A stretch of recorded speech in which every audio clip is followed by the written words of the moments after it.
السلام عليكم ورحمة الله. بسم الله الرحمن الرحيم. الحمد لله رب العالمين. والصلاة والسلام على أشرف المرسلين وعلى آله وأصحابه أجمعين. أما بعد. أعوذ بالله من الشيطان الرجيم. بسم الله الرحمن الرحيم. ومن يبتغي غير الإسلام دينا فلن يقبل منه وهو في الآخرة من الخاسرين. ബഹുമാനപ്പെട്ട പണ്ഡിതന്മാരെ, ഖുർആനിൻ്റെ അടിസ്ഥാനത്തിൽ ഇവിടെ സംസാരിക്കുന്നതിന് വേണ്ടി എം അക്ബർ സാഹിബിനെ ക്ഷണിച്ചുകൊള്ളുന്നു. 45 മിനിറ്റ് സമയമാണ് അനുവദിച്ചിട്ടുള്ളത്. അത് പാലിക്കണമെന്ന് അഭ്യർത്ഥിക്കുകയാണ്.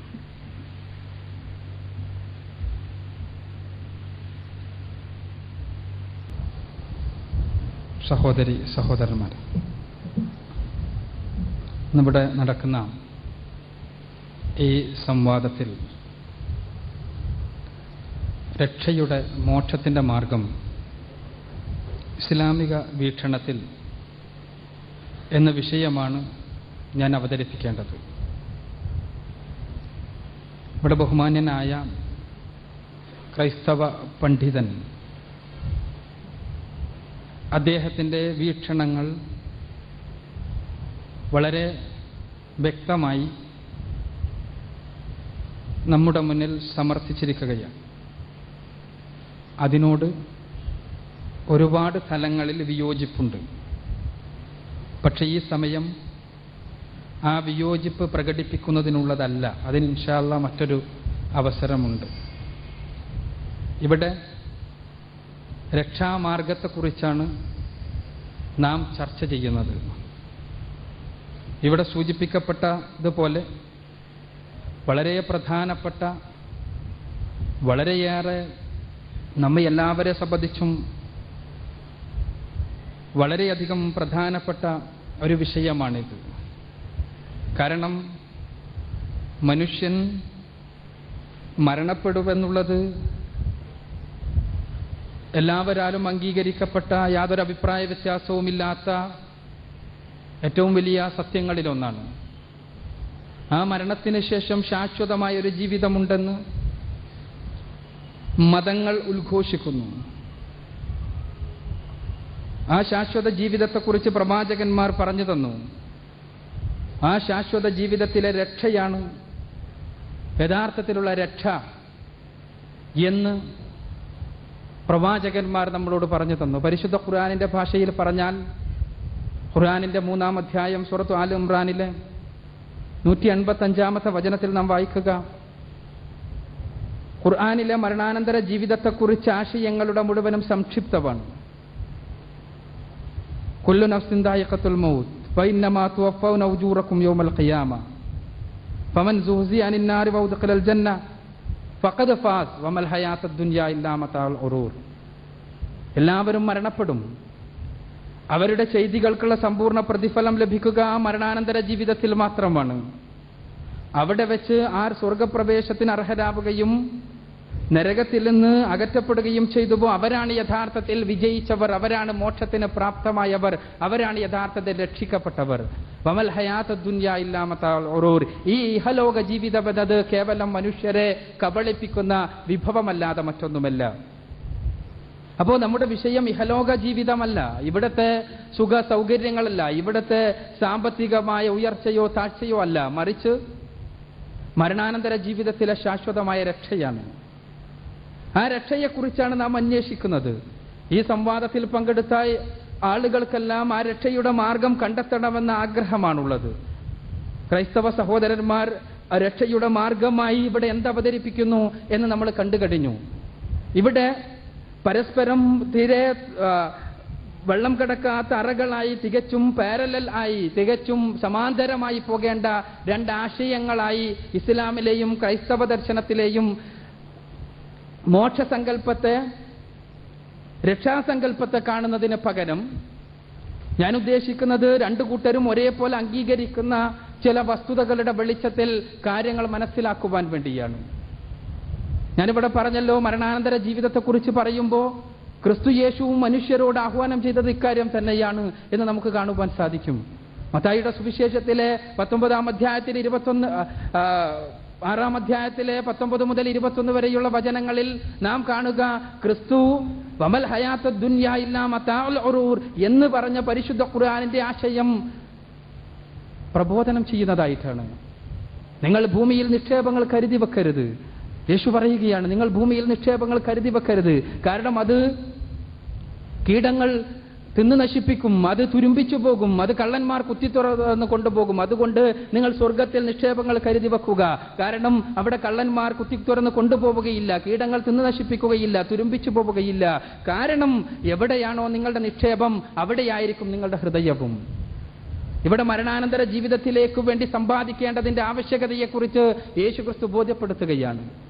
നരകത്തിൽ നിന്ന് രക്ഷപ്പെടേണ്ടതിന്റെ ആവശ്യകതയെക്കുറിച്ച് ക്രിസ്തു യേശു പറയുന്നത് നമുക്ക് പല തവണ കാണാൻ സാധിക്കും. മർക്കോസിന്റെ സുവിശേഷത്തിലെ 9-ാം അധ്യായത്തിലെ 43 മുതൽ 50 വരെയുള്ള വചനങ്ങളിൽ യേശു ക്രിസ്തു പറയുന്നത് വളരെ ഭീകരമായ നരകത്തിൽ നിന്ന് മനുഷ്യരെ നിങ്ങൾ രക്ഷപ്പെടുക എന്നാണ്. നീ പാപം ചെയ്യാൻ നിന്റെ കണ്ണ് കാരണക്കാരനാകുന്നുവെങ്കിൽ ആ കണ്ണ് ചൂഴ്ന്നെടുത്ത് ദൂരെ കളയുക. കാരണം 2 കണ്ണുള്ളവനായി നരകത്തിലേക്ക് എറിയപ്പെടുന്നതിനേക്കാൾ നല്ലത് ഒറ്റ കണ്ണുള്ളവനായി സ്വർഗരാജ്യത്തിൽ പോകുന്നതാണല്ലോ. അതേപോലെ തന്നെ നീ പാപം ചെയ്യാൻ നിന്റെ കൈ കാരണക്കാരനാകുന്നുവെങ്കിൽ ആ കൈ വെട്ടിയെടുത്ത് ദൂരെ കളയുക. കാരണം 2 കൈയുള്ളവനായി നരകത്തിലേക്ക് എറിയപ്പെടുന്നതിനേക്കാൾ നല്ലത് ഒറ്റ കൈയുള്ളവനായി സ്വർഗരാജ്യത്തിൽ പോകുന്നതാണല്ലോ. നീ പാപം ചെയ്യാൻ നിന്റെ കാല് കാരണക്കാരനാകുന്നുവെങ്കിൽ ആ കാല് വെട്ടിയെടുത്ത് ദൂരെ കളയുക. കാരണം 2 കാലുള്ളവനായി നരകത്തിലേക്ക് എറിയപ്പെടുന്നതിനേക്കാൾ നല്ലത് മുടന്തനായി സ്വർഗരാജ്യത്തിൽ പോകുന്നതാണല്ലോ. അവിടെ ആ നരകത്തിൽ അവിടുത്തെ തീ കെടുന്നില്ല, പുഴുക്കൾ നശിക്കുന്നില്ല. യേശു പഠിപ്പിക്കുകയാണ്. അപ്പോൾ നരകത്തിൽ നിന്നുള്ള രക്ഷയാണ് യഥാർത്ഥത്തിലുള്ള രക്ഷ. സ്വർഗപ്രവേശത്തിന് അർഹരാവുകയാണ് യഥാർത്ഥത്തിലുള്ള രക്ഷ, മോക്ഷം. എങ്കിൽ അതിനുള്ള മാർഗം എന്താണ്? മാർഗത്തെക്കുറിച്ച് വ്യത്യസ്ത വീക്ഷണങ്ങളുണ്ട്. പക്ഷെ ആ വീക്ഷണങ്ങളെ നമുക്ക് എങ്ങനെ സമന്വയിപ്പിക്കുവാൻ പറ്റും എന്ന് ഈ വേദിയിലിരുന്നു കൊണ്ട് നമുക്ക് പെട്ടെന്ന് പറയാൻ കഴിയും. കാരണം ഇവിടെ നമുക്ക് യോജിക്കുവാൻ പറ്റുന്ന ഒരു അടിസ്ഥാന വ്യക്തിത്വമുണ്ട്. അത് ഇവിടെ സൂചിപ്പിക്കപ്പെട്ടതുപോലെ ക്രിസ്തു യേശു എന്ന യേശു ക്രിസ്തു എന്ന വ്യക്തിത്വമാണ്. യേശു ക്രിസ്തുവിനെ അംഗീകരിക്കാതിരിക്കാൻ ഒരു മുസ്ലിമിന് സാധ്യമല്ല. പരിശുദ്ധ ഖുർആനിലെ 3-ാം അധ്യായം സൂറത്ത് ആൽ ഇംറാനിലെ 45-ാമത്തെ വചനത്തിൽ പറയുന്നത് വജീഹൻ ഫിദ്ദുനിയ വൽ ആഖിറ വമിനൽ മുഖറബീൻ എന്നാണ്. അഥവാ അദ്ദേഹം ഭൂമിയിലും അഥവാ ഇഹലോകത്തും പരലോകത്തും സാമീപ്യം സിദ്ധിച്ചവരിൽപ്പെട്ടവരാണ്, ഏറ്റവും ഉന്നതന്മാരിൽ പെട്ടവനാണ് എന്നാണ് യേശുവിനെ കുറിച്ച്. അപ്പോൾ യേശുവിനെ അംഗീകരിക്കാതിരിക്കാൻ ഒരു മുസ്ലിമിന് സാധ്യമല്ല. അതേപോലെ തന്നെ യേശുവിൻ്റെതായി നാം ബൈബിളിൽ വായിക്കുക. യേശുവിന്റെ വചനം യോഹന്നാന്റെ സുവിശേഷത്തിൽ 8-ാം അധ്യായത്തിലെ 12-ാമത്തെ വചനം യേശു പറയുന്നത്, ഞാൻ ലോകത്തിന്റെ വെളിച്ചമാണ്, എന്നെ അനുഗമിക്കുന്നവൻ ഇരുളിൽ നടക്കുകയില്ല. യേശുവിനെ അനുഗമിക്കണം എന്ന് യേശു ക്രിസ്തു പറയുന്നതായി ബൈബിൾ വെളിപ്പെടുത്തുകയാണ്. അപ്പോൾ ഇവിടെ ഒരു കോമൺ പോയിന്റ് ഉണ്ട്, യേശു ക്രിസ്തു എന്ന കോമൺ പോയിന്റ്. ആ കോമൺ പോയിന്റിൽ വെച്ചുകൊണ്ട് നാം മോക്ഷത്തിന്റെ മാർഗം എന്താണ് എന്ന് പരിശോധിക്കുകയാണ്. 2 കൂട്ടരും അംഗീകരിക്കുന്ന വ്യക്തിത്വമാണ് ക്രിസ്തു യേശു. മുഹമ്മദ് നബിയുടെ വചനങ്ങൾ ഞാൻ പറഞ്ഞാൽ അതൊരു വ്യാജപ്രവാചകന്റെ ജൽപ്പനങ്ങളായി ചിലപ്പോൾ പറയാൻ സാധ്യതയുണ്ട്. അതുകൊണ്ട് തന്നെ മുഹമ്മദ് നബിയുടെ വചനങ്ങൾ ആ വചനങ്ങളോടൊപ്പം, അല്ലെങ്കിൽ മുഹമ്മദ് നബിക്ക് പടച്ച തമ്പുരാൻ അവതരിപ്പിച്ച പരിശുദ്ധ ഖുർആനിലെ സൂക്തങ്ങളോടൊപ്പം ക്രിസ്തു യേശു ഈ കാര്യത്തിൽ മോക്ഷത്തിന്റെ രക്ഷയുടെ മാർഗത്തിന്റെ വിഷയത്തിൽ എന്ത് വെളിച്ചമാണ് നമുക്ക് നൽകിയിട്ടുള്ളത് എന്ന് പരിശോധിക്കപ്പെടേണ്ടതാണ്. ഇവിടെയാണ് ഞാൻ സൂചിപ്പിച്ചതുപോലെ രക്ഷയെക്കുറിച്ച്, സ്വർഗരാജ്യത്തെക്കുറിച്ച്, ദൈവരാജ്യത്തെക്കുറിച്ച്, നിത്യജീവനെക്കുറിച്ച് യേശുവിന്റെ ഒരുപാട് ഉപദേശങ്ങളുണ്ട്. യേശുവിന്റെ ഉപദേശങ്ങളിലൂടെ നമ്മൾ കടന്നു പോകണം. ബൈബിളിൽ രേഖപ്പെടുത്തപ്പെട്ട ഉപദേശങ്ങൾ, പരിശുദ്ധ ഖുർആനിൽ രേഖപ്പെടുത്തപ്പെട്ട ഉപദേശങ്ങൾ എന്താണ് ഇവിടെ പറയുന്നത്? യേശു പറയുന്നതായി നാം യോഹന്നാന്റെ സുവിശേഷം 17-ാം അധ്യായത്തിലെ 3-ാമത്തെ വചനത്തിൽ വായിക്കുക. ഏക സത്യദൈവമായ നിന്നെയും നീ അയച്ചിരിക്കുന്ന യേശു ക്രിസ്തുവിനെയും അറിയുന്നതാകുന്നു നിത്യജീവൻ എന്നാണ്. നിത്യജീവൻ എന്ന് പറഞ്ഞാൽ ഏക സത്യദൈവമായ നിന്നെ അറിയലാണ്, നീ അയച്ചിരിക്കുന്ന യേശു ക്രിസ്തുവിനെ അറിയലാണ്. യേശു പറയുന്നതായി യോഹന്നാന്റെ സുവിശേഷത്തിൽ 5-ാം അധ്യായത്തിൽ 24-ാമത്തെ വചനത്തിൽ നാം വായിക്കുന്നത്, എന്റെ വചനം ശ്രവിച്ച് എന്റെ വാക്കുകൾ കേട്ട് എന്നെ അയച്ചവനിൽ വിശ്വസിക്കുന്നവന് നിത്യജീവനുണ്ട് എന്നാണ്. എന്നെ അയച്ചവനിൽ വിശ്വസിക്കണം, എന്നെ അയച്ചവനിൽ വിശ്വസിക്കണം. പരിശുദ്ധ ഖുർആനിലെ 2-ാം അധ്യായം സൂറത്തുൽ ബഖറയിലെ 25-ാമത്തെ വചനത്തിൽ വബശ്ശിരിൽ ലദീന ആമനൂ വഅമിലുസ് സ്വാലിഹാത്ത് ഉലൈക അസ്ഹാബുൽ ജന്ന എന്നാണ് പറയുന്നത്. അഥവാ വിശ്വസിക്കുകയും സൽക്കർമ്മങ്ങൾ ചെയ്യുകയും ചെയ്ത ആളുകൾക്ക് സ്വർഗത്തെക്കുറിച്ചുള്ള, നിത്യജീവനെക്കുറിച്ചുള്ള, സ്വർഗരാജ്യത്തെക്കുറിച്ചുള്ള, ദൈവരാജ്യത്തെക്കുറിച്ചുള്ള സന്തോഷ വാർത്ത നീ അറിയിക്കുക. ദൈവരാജ്യത്തെക്കുറിച്ചുള്ള സന്തോഷ വാർത്ത അറിയിക്കേണ്ടത് ആർക്കാണ്? വിശ്വസിക്കുന്നവർക്കാണ്. ആ വിശ്വാസത്തെക്കുറിച്ച് തന്നെ യേശുക്രിസ്തു ഇവിടെ പറയുകയാണ്, എന്നെ അയച്ചവനിൽ നിങ്ങൾ വിശ്വസിക്കണം. എന്നെ അയച്ചവനിൽ വിശ്വസിക്കുക എന്ന് പറയുമ്പോൾ നമ്മൾ മനസ്സിലാക്കേണ്ട ഒരു കാര്യമുണ്ട്. എന്നെ അയച്ചവൻ എന്ന് പറഞ്ഞാൽ ദൈവം തമ്പുരാനാണ്. യേശു പറഞ്ഞല്ലേ, ഏക സത്യദൈവമായ നിന്നെയും. ആ ഏക സത്യദൈവത്തെ എങ്ങനെ നമ്മൾ മനസ്സിലാക്കണം? നമുക്ക് തോന്നിയതുപോലെയാണോ? തീർച്ചയായും ആകാൻ പാടില്ല. നമുക്കിഷ്ടമുള്ളതുപോലെ ദൈവത്തെ മനസ്സിലാക്കുവാൻ ആണ് യേശുവിന്റെ ആഹ്വാനമെങ്കിൽ, പ്രവാചകന്മാരുടെ ആഹ്വാനമെങ്കിൽ അവർ പിന്നീട് ലോകത്തിലേക്ക് കടന്നു വരേണ്ട കാര്യമില്ലായിരുന്നു. മറിച്ച് എങ്ങനെയുള്ളവനാണ് ദൈവമെന്ന്, പടച്ചതമ്പുരാനെന്ന്, യഹോവയെന്ന്, കർത്താവെന്ന്, അള്ളാഹു എന്ന് പഠിപ്പിക്കുവാൻ വേണ്ടിയാണ് പ്രവാചകന്മാർ കടന്നു വന്നത്. അപ്പോൾ ദൈവത്തെ നമ്മൾ മനസ്സിലാക്കേണ്ടത് യേശു എങ്ങനെ ദൈവത്തെ പരിചയപ്പെടുത്തിയോ ആ രൂപത്തിലാണ്. യേശു എങ്ങനെയാണ് ദൈവത്തെ പരിചയപ്പെടുത്തിയത് ആ രൂപത്തിലാണ് നമ്മൾ പടച്ചതമ്പുരാനെ മനസ്സിലാക്കേണ്ടത്. മനുഷ്യ ദൈവങ്ങളായി ലോകത്തിലേക്ക് കടന്നു വന്നിട്ടുള്ള പലരുമുണ്ട്. അവർ പല രൂപത്തിൽ പറയുന്നുണ്ട്. ഞങ്ങളിൽ ദൈവം വസിക്കുന്നു എന്ന് പറയുന്ന ആളുകളുണ്ട്. വിഗ്രഹങ്ങളിൽ ദൈവമുണ്ട് എന്ന് വിശ്വസിക്കുന്നവരുണ്ട്. അവതാരങ്ങളായി ദൈവം ഭൂമിയിലേക്ക് ഇറങ്ങി വന്നു എന്ന് വിശ്വസിക്കുന്നവരുണ്ട്. ദേവിയിലും ദേവനിലുമെല്ലാം ദൈവമുണ്ട് എന്ന് വിശ്വസിക്കുന്ന ആളുകളുണ്ട്. അവരെല്ലാം ആ രൂപത്തിലല്ല, അവരുടെ എല്ലാവരുടെയും വിശ്വാസത്തിന്റെ അടിസ്ഥാനത്തിലല്ല നാം ദൈവത്തെ മനസ്സിലാക്കേണ്ടത്. മറിച്ച് എങ്ങനെ പ്രവാചകന്മാർ പഠിപ്പിച്ചു. ഇവിടെ നാം പൊതുവായി യേശു ക്രിസ്തുവിനെ എടുത്തതുകൊണ്ട് ക്രിസ്തു യേശു എങ്ങനെയാണ് പടച്ചതമ്പുരാനെ പരിചയപ്പെടുത്തിയത്, അതാണ് അടിസ്ഥാനപരം. യേശു പരിചയപ്പെടുത്തിയത് ദൈവം തമ്പുരാനെ കുറിച്ച് അവൻ അത്യുന്നതനാണ് എന്നാണ്. അവൻ അത്യുന്നതനാണ്, സകല സൃഷ്ടികളെക്കാളും അത്യുന്നതൻ. യേശു പറയുന്നതായി യോഹന്നാന്റെ സുവിശേഷത്തിലെ 14-ാം അധ്യായത്തിലെ 28-ാമത്തെ വചനത്തിൽ നമ്മൾ വായിക്കുക, പിതാവ് ദൈവം തമ്പുരാൻ എന്നേക്കാൾ വലിയവനാണ് എന്നാണ്. സകല സൃഷ്ടികളെക്കാളും വലിയവൻ, യേശുവടക്കമുള്ള സകല സൃഷ്ടികളെക്കാളും വലിയവനായ പടച്ചതമ്പുരാനെയാണ് യേശു ക്രിസ്തു നമ്മുടെ മുന്നിൽ പരിചയപ്പെടുത്തുന്നത്. പരിശുദ്ധ ഖുർആനിലെ 87-ാം അധ്യായം സൂറത്തുൽ അഅ്ലായിലെ 1-2 വചനങ്ങൾ നമ്മൾ വായിക്കുന്നത് ഇതേ കാര്യമാണ്. സബ്ബി ഇസ്മ റബ്ബിക്കൽ അഅ്ലാ അല്ലദീ ഖലഖ ഫസവ്വ. സൃഷ്ടിക്കുകയും സംവിധാനിക്കുകയും ചെയ്ത അത്യുന്നതനായ നിന്റെ നാഥന്റെ നാമത്തെ പ്രകീർത്തിക്കുക. നാഥൻ അത്യുന്നതനാണ്. യേശു പിന്നീട് പടച്ചതമ്പുരാനെ പരിചയപ്പെടുത്തിയത് അവൻ ഇന്ദ്രിയങ്ങൾക്ക് അതീതനാണ് എന്നതാണ്. യേശുവിനോട് ദൈവത്തെ കാണിച്ചു തരണമെന്ന് ആവശ്യപ്പെട്ടവരോട് യേശു പറയുന്ന മറുപടി യോഹന്നാന്റെ സുവിശേഷം 5-ാം അധ്യായത്തിലെ 38-ാമത്തെ വചനത്തിലുണ്ട്. ദൈവത്തെ, പിതാവിനെ ആരും ഒരു നാളും കണ്ടിട്ടില്ല, അവന്റെ സ്വരം ആരും ഒരു നാളും കേട്ടിട്ടില്ല. യേശുവാണ് സംസാരിക്കുന്നത്. യേശുവിന്റെ സ്വരം കേൾക്കുന്ന, യേശുവിനെ കാണുന്ന ആളുകളോട് അദ്ദേഹം പറയുകയാണ്, പടച്ചതമ്പുരാനുണ്ടല്ലോ, അവനെ ആരും കണ്ടിട്ടില്ല, അവന്റെ സ്വരം ആരും കേട്ടിട്ടില്ല. യേശുവിന് ശേഷം 8 പതിറ്റാണ്ടുകളെങ്കിലും കഴിഞ്ഞ്, 80 കൊല്ലങ്ങളെങ്കിലും കഴിഞ്ഞ് സുവിശേഷം എഴുതിയ യോഹന്നാൻ തന്റെ സുവിശേഷത്തിന്റെ തുടക്കത്തിൽ തന്നെ 1-ാം അധ്യായത്തിലെ 18-ാമത്തെ വചനത്തിൽ അദ്ദേഹം രേഖപ്പെടുത്തി, ദൈവത്തെ ആരും ഒരു നാളും കണ്ടിട്ടില്ല. ദൈവത്തെ ആരും ഒരു നാളും കണ്ടിട്ടില്ല. അവന്റെ മടിയിലിരിക്കുന്നവനായ അവന്റെ പുത്രൻ, ഏകജാതനായ പുത്രൻ അവനെ വെളിപ്പെടുത്തിയിരിക്കുന്നു. പടച്ചതമ്പുരാനെ ആരും കണ്ടിട്ടില്ല. അപ്പോൾ പരിശുദ്ധ ഖുർആൻ ദൈവം തമ്പുരാനെ പരിചയപ്പെടുത്തുന്നത് അങ്ങനെയാണ്. ലാ തുദ്രികുൽ അബ്സാറു വഹുവ യുദ്രികുൽ അബ്സാർ. ഖുർആൻ 6-ാം അധ്യായം സൂറത്തുൽ അൻആമിലെ 103-ാമത്തെ വചനത്തിൽ പടച്ചതമ്പുരാൻ അവനെ കണ്ണുകൾ കണ്ടെത്തുന്നില്ല, അവനാകട്ടെ കണ്ണുകളെ കണ്ടെത്തുകയും ചെയ്യുന്നു എന്നാണ് പരിശുദ്ധ ഖുർആൻ പരിചയപ്പെടുത്തുന്നത്. യേശുവും പരിചയപ്പെടുത്തുന്ന പടച്ചതമ്പുരാൻ അങ്ങനെയാണ്. അതേപോലെ തന്നെ പ്രവാചകന്മാർ മുഴുവനും പരിചയപ്പെടുത്തിയ ദൈവം തമ്പുരാൻ ഇവിടെ എന്റെ ബഹുമാന്യ സഹോദരൻ സൂചിപ്പിച്ചതുപോലെ ഏകനായ സൃഷ്ടാവായ തമ്പുരാനാണ്. എല്ലാ പ്രവാചകന്മാരും പഠിപ്പിച്ച അടിസ്ഥാന ആശയം ഏതാണ് എന്ന് ചോദിച്ചാൽ ബൈബിൾ പണ്ഡിതന്മാർ ഉത്തരം പറയുക ആവർത്തന പുസ്തകത്തിലെ 6-ാം അധ്യായത്തിലെ 4-ാമത്തെ വചനം എന്നാണ്. ഇസ്രായേലിലെ കേൾക്ക, നമ്മുടെ ദൈവമായ കർത്താവ് ഏക കർത്താവ് എന്ന വചനം. നമ്മുടെ ദൈവമായ കർത്താവ് ഏക കർത്താവ്. ആ ഏക കർത്താവിനെ പരിചയപ്പെടുത്താനാണ് പ്രവാചകന്മാർ മുഴുവനും കടന്നു വന്നത്. യേശു ക്രിസ്തു അതിൽ നിന്ന് വ്യത്യസ്തമായി ഒരു സുഹൃത്ത് ഇവിടെ സൂചിപ്പിച്ചതുപോലെ വിഷയവുമായി ബന്ധപ്പെടുന്നത് കൊണ്ട് സൂചിപ്പിക്കുകയാണ്, ഒരു ത്രിയേക ദൈവത്തെ പരിചയപ്പെടുത്തിയതായി നാം ബൈബിളിൽ നിന്ന് വായിക്കുന്നില്ല. യേശുവിനോട് ഏറ്റവും പ്രധാനപ്പെട്ട കൽപ്പന ഏതാണ് എന്ന ചോദ്യം ഫരിസേയരിൽപ്പെട്ട ഒരാൾ വന്ന് ചോദിച്ചപ്പോൾ അദ്ദേഹം നൽകുന്ന മറുപടി മർക്കോസിന്റെ സുവിശേഷത്തിലെ 12-ാം അധ്യായത്തിലെ 29-30 വചനങ്ങളിൽ രേഖപ്പെടുത്തപ്പെട്ടിട്ടുണ്ട്. എന്താണ് യേശു നൽകുന്ന മറുപടി? ഇസ്രായേലേ കേൾക്ക, നമ്മുടെ ദൈവമായ കർത്താവ് ഏക കർത്താവ്. നമ്മുടെ ദൈവമായ കർത്താവിനെ നീ പൂർണ്ണ ഹൃദയത്തോടെയും പൂർണ്ണ മനസ്സോടെയും പൂർണ്ണാത്മാവോടെയും പൂർണ്ണ ശക്തിയോടുകൂടെയും സ്നേഹിക്കുക. അതാണ് ഒന്നാമത്തെ കൽപ്പന.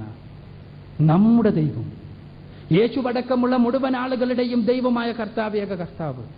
പരിശുദ്ധ ഖുർആൻ യേശുവിന്റെ ഉപദേശമായി ആവർത്തിച്ച് പറയുന്ന കാര്യം അത് തന്നെയാണ്. ഇന്നല്ലാഹ റബ്ബി വ റബ്ബുക്കും ഫഅബ്ദുഹു ഹാദാ സിറാത്തും മുസ്തഖീം. ഖുർആനിലെ 3-ാം അധ്യായം സൂറത്ത് ആൽ ഇംറാനിലെ 51-ാമത്തെ വചനത്തിൽ യേശു ക്രിസ്തു പറയുന്നതായി. അതേപോലെ തന്നെ 19-ാം അധ്യായം സൂറത്ത് മറിയമിലെ 36-ാമത്തെ വചനത്തിൽ വഇന്നല്ലാഹ റബ്ബി വ റബ്ബുക്കും ഫഅബ്ദുഹു ഹാദാ സിറാത്തും മുസ്തഖീം. പരിശുദ്ധ ഖുർആനിൽ തന്നെ വീണ്ടും പറയുന്നു. ഖുർആനിലെ 43-ാം അധ്യായം സൂറത്ത് സുഖ്റുഫിൽ 64-ാമത്തെ വചനത്തിൽ ഇന്നല്ലാഹ ഹുവ റബ്ബി വ റബ്ബുക്കും ഫഅബ്ദുഹു ഹാദാ സിറാത്തും മുസ്തഖീം. യേശു പറഞ്ഞത് എന്റെയും നിങ്ങളുടെയും രക്ഷിതാവായ പടച്ച തമ്പുരാൻ, അവനെ നിങ്ങൾ ആരാധിക്കുക എന്ന തത്വം. അവനാണ് നമ്മുടെ ദൈവമായ കർത്താവ്, ഏക കർത്താവ്. ആ ഏക കർത്താവിനെ യേശു പഠിപ്പിച്ചതുപോലെ, പ്രവാചകന്മാർ പഠിപ്പിച്ചതുപോലെ അറിയണം. എന്തിന്? നിത്യജീവന് എന്നാണ് പരിശുദ്ധ ഖുർആൻ പഠിപ്പിക്കുന്നത്. ദൈവത്തെ പടച്ച തമ്പുരാനെ പരിശുദ്ധ ഖുർആൻ സംക്ഷിപ്തമായി പരിചയപ്പെടുത്തുന്നുണ്ട്. ഖുർആനിലെ 112-ാമത്തെ അധ്യായമായ സൂറത്തുൽ ഇഖ്ലാസിൽ വളരെ സംക്ഷിപ്തമായി, വളരെ സുന്ദരമായി പരിചയപ്പെടുത്തുന്നുണ്ട്. ഖുൽ ഹുവല്ലാഹു അഹദ് അല്ലാഹു സ്വമദ് ലം യലിദ് വലം യൂലദ് വലം യകുൽ ലഹു കുഫുവൻ അഹദ്. അതിൽ ഒന്നാമതായി പടച്ച തമ്പുരാനെ പരിചയപ്പെടുത്തുമ്പോൾ, അള്ളാഹുവിനെ പരിചയപ്പെടുത്തുമ്പോൾ പരിശുദ്ധ ഖുർആൻ പറയുന്നത് ഖുൽ ഹുവല്ലാഹു അഹദ് എന്നാണ്. എല്ലാ പ്രവാചകന്മാരും പഠിപ്പിച്ച രൂപത്തിൽ തന്നെ ഒന്നാമതായി പറയാനുള്ളത് ഖുർആനിൽ ഉപതാണ്. പറയുക, നിങ്ങളുടെ നാഥൻ ഏകനായ സൃഷ്ടാവാകുന്നു, അള്ളാഹുവാകുന്നു. അവൻ അള്ളാഹു ഏകനാകുന്നു. അള്ളാഹു സമദ്, അവൻ ആശ്രയമറ്റവരാണ്, ആരുടെയും ആശ്രയമില്ലാത്തവരാണ്. ലം യലിദ് വലം യൂലദ്, അവൻ ജനിക്കുകയോ ജനിപ്പിക്കുകയോ ചെയ്തിട്ടില്ല. അലം യകുൽ ലഹു കുഫുവൻ അഹദ്, അവനെ തതുല്യരായി സദൃശ്യപ്പെടുത്താവുന്നതായി പ്രപഞ്ചത്തിൽ യാതൊന്നും തന്നെയില്ല. അപ്പോൾ ഞാൻ സൂചിപ്പിക്കുന്നത്, ഈ രൂപത്തിൽ ക്രിസ്തു യേശു പഠിപ്പിച്ച രൂപത്തിൽ ദൈവത്തെ അറിയണമെന്നാണ് പരിശുദ്ധ ഖുർആൻ നമ്മളോട് പറയുന്നത്. പക്ഷേ യേശു പഠിപ്പിച്ച രൂപത്തിലാകണം. യേശുവിന്റെ പേരിൽ മറ്റാരെങ്കിലും പിൽക്കാലഘട്ടത്തിൽ പഠിപ്പിച്ച ഏതെങ്കിലും ആശയങ്ങളുമായി പൊരുത്തപ്പെട്ടു പോകണമെന്ന് പരിശുദ്ധ ഖുർആൻ പഠിപ്പിക്കുന്നില്ല. അതുകൊണ്ട് തന്നെ പരിശുദ്ധ ഖുർആൻ അതിശക്തമായി വിമർശിക്കുന്ന ചില കാര്യങ്ങളുണ്ട്. പറയാതിരിക്കാൻ നിർവാഹമില്ലല്ലോ. ഖുർആനിൽ 5-ാം അധ്യായം സൂറത്തുൽ മാഇദയിലെ 72-ാമത്തെ വചനത്തിൽ പരിശുദ്ധ ഖുർആൻ പറഞ്ഞു, ലഖദ് കഫറല്ലദീന ഖാലു ഇന്നല്ലാഹ ഹുവൽ മസീഹു ഇബ്നു മറിയം. ദൈവം തമ്പുരാനാണ് യേശു ക്രിസ്തു എന്ന് പറഞ്ഞ ആളുകൾ തീർച്ചയായും അവിശ്വാസികളിൽ പെട്ടുപോയിരിക്കുന്നു. വീണ്ടും പരിശുദ്ധ ഖുർആനിലെ 5-ാം അധ്യായം സൂറത്തുൽ മാഇദയിലെ തന്നെ 73-ാമത്തെ വചനത്തിൽ വീണ്ടും പറഞ്ഞു, ലഖദ് കഫറല്ലദീന ഖാലു ഇന്നല്ലാഹ സാലിസു സലാസത്തിൻ. ദൈവം തമ്പുരാൻ മൂവരിൽ ഒരാളാണ് എന്ന് പറഞ്ഞവർ, ത്രിത്വം പറഞ്ഞവർ അവിശ്വാസികളിൽ പെട്ടിരിക്കുന്നു. യഥാർത്ഥത്തിലുള്ള വിശ്വാസത്തിലേക്ക്, ക്രിസ്തു യേശു പഠിപ്പിച്ച വിശ്വാസത്തിലേക്ക്, അതിലേക്ക് തിരിച്ചു വരുവാനാണ് പരിശുദ്ധ ഖുർആൻ എല്ലാ വേദഗ്രന്ഥങ്ങളുടെയും വക്താക്കളെ ആഹ്വാനം ചെയ്യുന്നത്. പരിശുദ്ധ ഖുർആനിലെ 3-ാം അധ്യായം സൂറത്ത് ആൽ ഇംറാനിലെ 64-ാമത്തെ വചനത്തിൽ ഖുൽ യാ അഹ്ലൽ കിതാബ് തആലൂ ഇലാ കലിമത്തിൻ സവാഇൻ ബൈനനാ വബൈനക്കും അല്ലാ നഅബുദ ഇല്ലല്ലാഹ വലാ നുശ്രിക ബിഹി ഷൈഅൻ. അതാണ് പരിശുദ്ധ ഖുർആൻ പഠിപ്പിക്കുന്നത്. അഹ്ലു കിതാബുകാരോട് അഥവാ വേദഗ്രന്ഥങ്ങളുടെ വക്താക്കളോട് ആഹ്വാനം ചെയ്യാൻ, നമുക്ക് യോജിക്കാവുന്ന വേദഗ്രന്ഥത്തിൽ പറഞ്ഞിട്ടുള്ള അടിസ്ഥാന ആശയത്തിലേക്ക് നമുക്ക് കടന്നു വന്നുകൂടെ? എന്താണത്? ദൈവമല്ലാതെ, സൃഷ്ടാവല്ലാതെ സകല സൃഷ്ടികളുടെയും, യേശുവടക്കമുള്ള, മുഹമ്മദ് നബി അടക്കമുള്ള, അബ്രഹാം അടക്കമുള്ള, ആദാം അടക്കമുള്ള സകല സൃഷ്ടികളുടെയും നാഥനായ ഏകനായ സൃഷ്ടാവ്, അവനെ മാത്രം ആരാധിക്കുക, അവന് പങ്കുകാരെ കൽപ്പിക്കാതിരിക്കുക എന്ന തത്വം വേദഗ്രന്ഥത്തിൽ, നിങ്ങൾ വായിക്കുന്ന പാരായണം ചെയ്യുന്ന വേദഗ്രന്ഥത്തിലുള്ളതാണല്ലോ. അതേപോലെ തന്നെ ഇവിടെ പരിശുദ്ധ ഖുർആനിലുമുള്ളതാണല്ലോ. ഈ അടിസ്ഥാന തത്വം, അതിലേക്ക് നമുക്ക് കടന്നു വരാമെന്നാണ്. മോക്ഷത്തിന്, രക്ഷക്ക് ഏകനായ ദൈവമുണ്ട് എന്ന കേവല വിശ്വാസം മതിയോ? തീർച്ചയായും പോരാ, തീർച്ചയായും പോരാ. ഏകനായൊരു ദൈവമുണ്ട്, സർവശക്തനായൊരു ദൈവമുണ്ട്. ആ സർവശക്തനായ ദൈവം ഇന്ദ്രിയാതീതനാണ്, നമുക്ക് നമ്മുടെ ഇന്ദ്രിയങ്ങൾക്ക് എത്താൻ സാധ്യമല്ലാത്ത അസ്തിത്വമുള്ളവനാണ് എന്ന കേവല വിശ്വാസം കൊണ്ട് മോക്ഷത്തിലെത്തിച്ചേരാൻ ഒരു മനുഷ്യന് സാധിക്കുമോ? തീർച്ചയായും സാധ്യമല്ല. പിന്നെ എന്താണ്? ദൈവികമായ വിധിവിലക്കുകൾ അനുസരിക്കണം. ദൈവികമായ വിധിവിലക്കുകൾ നമ്മൾ അനുസരിക്കണം, അനുധാവനം ചെയ്യണം. ആ ദൈവികമായ വിധിവിലക്കുകൾ നമുക്ക് എവിടെ നിന്നാണ് ലഭിക്കുക? അതിനാണ് പ്രവാചകന്മാർ കടന്നു വന്നത്. പരിശുദ്ധ ഖുർആൻ പരിചയപ്പെടുത്തുന്നത് അതാണ്. പ്രവാചകന്മാർ കടന്നു വന്നത് ഈ വിധിവിലക്കുകൾ പഠിപ്പിക്കുവാൻ വേണ്ടിയാണ്. ദൈവികമായ വിധിവിലക്കുകൾ, എന്താണ് ധർമ്മമെന്ന് എന്താണ് അധർമ്മമെന്ന് പഠിപ്പിക്കാൻ. പരിശുദ്ധ ഖുർആനിലെ 35-ാം അധ്യായം സൂറത്തുൽ ഫാത്തിറിലെ 24-ാമത്തെ വചനത്തിൽ പരിശുദ്ധ ഖുർആൻ അർത്ഥശങ്കക്കിടയില്ലാത്തവണ്ണം പഠിപ്പിക്കുകയാണ്. വൈൻ മിൻ ഉമ്മത്തിനില്ലാ ഖലാഫിഹാ നദീർ. ഒരൊറ്റ സമുദായവും യഥാർത്ഥത്തിൽ ഒരു മുന്നറിയിപ്പുകാരന്റെ, ഒരു പ്രവാചകന്റെ, ഒരു ദൈവദൂതന്റെ ആഗമനം ഉണ്ടാകാതെ ഒരു സമുദായവും കഴിഞ്ഞു പോയിട്ടില്ല. എല്ലാ സമുദായങ്ങളിലേക്കും ദൈവദൂതന്മാർ കടന്നു വന്നിട്ടുണ്ട്. അപ്പോ ആ ദൈവദൂതന്മാരെ ദൈവദൂതന്മാരായി മനസ്സിലാക്കണം. ഇവിടെ യേശു പറഞ്ഞല്ലോ, ഏക സത്യദൈവമായ നിന്നെയും നീ അയച്ചിരിക്കുന്ന യേശു ക്രിസ്തുവിനെയും അറിയുന്നതാണ് നിത്യജീവനെന്ന്. ഇവിടെ യേശുവിനെ യേശു എങ്ങനെ പരിചയപ്പെടുത്തി, ആ രൂപത്തിൽ നമ്മൾ യേശുവിനെയും അറിയണം. അപ്പോഴേ നിത്യജീവൻ ലഭിക്കൂ. ആരെങ്കിലും യേശുവിനെ കുറിച്ച് പറഞ്ഞത് അനുസരിക്കുവാൻ നമ്മൾ ബാധ്യസ്ഥരല്ല. കാരണം യഹൂദന്മാർ യേശുവിനെ കുറിച്ച് പറഞ്ഞത് അദ്ദേഹം ഒരു വ്യഭിചാരപുത്രനാണ് എന്നാണ്. നഊദു ബില്ലാഹ്. പരിശുദ്ധ ഖുർആൻ അതിനെ ശക്തമായി വിമർശിക്കുന്നുണ്ട്. പരിശുദ്ധ ഖുർആൻ അതിനെ ശക്തമായി വിമർശിക്കുന്നുണ്ട്. അതുകൊണ്ടാണ് യേശുവിനെയും മാതാവിനെയും കുറിച്ച് ഇത്ര വലിയൊരു തെറ്റ് കുറ്റം പറഞ്ഞതുകൊണ്ടാണ് യഹൂദന്മാർ ശപിക്കപ്പെട്ടത് എന്ന് വരെ പരിശുദ്ധ ഖുർആൻ സൂചിപ്പിക്കുന്നുണ്ട്. നമുക്കത് വിശ്വസിക്കാൻ ബാധ്യസ്ഥതയില്ല. അതേപോലെ തന്നെ യുക്തിവാദികൾ, നിരീശ്വരവാദികൾ ഇപ്പോൾ വന്നുകൊണ്ട് പറയുന്നു കൃഷ്ണനും ക്രിസ്തുവും ഒന്നും ജീവിച്ചിരുന്നിട്ടില്ല. അങ്ങനെ ആളുകളെ ഇല്ല, മിത്തുകളാണ്. അങ്ങനെ ആളുകളെ ജീവിച്ചിരുന്നിട്ടില്ല, കേവല മിത്തുകളാണ്. അത് വിശ്വസിക്കുവാൻ നമ്മൾ ബാധ്യസ്ഥരല്ല. നമുക്ക് യേശുവിനെ കുറിച്ച് യേശു എന്ന് പരിചയപ്പെടുത്തി, അതാണ് നാം വിശ്വസിക്കേണ്ടത്. യേശു പറഞ്ഞത് ഏകസത്യ ദൈവമായ നീ അയച്ചിരിക്കുന്ന യേശു ക്രിസ്തു, അയക്കപ്പെട്ടവനാണ് ഞാൻ. യേശു സ്വന്തത്തെക്കുറിച്ച് എന്താണ് പരിചയപ്പെടുത്തിയത് എന്ന് നമുക്ക് ബൈബിളിലെ പുസ്തകങ്ങളിൽ കാണാൻ കഴിയും, പരിശുദ്ധ ഖുർആനിലും കാണാൻ കഴിയും.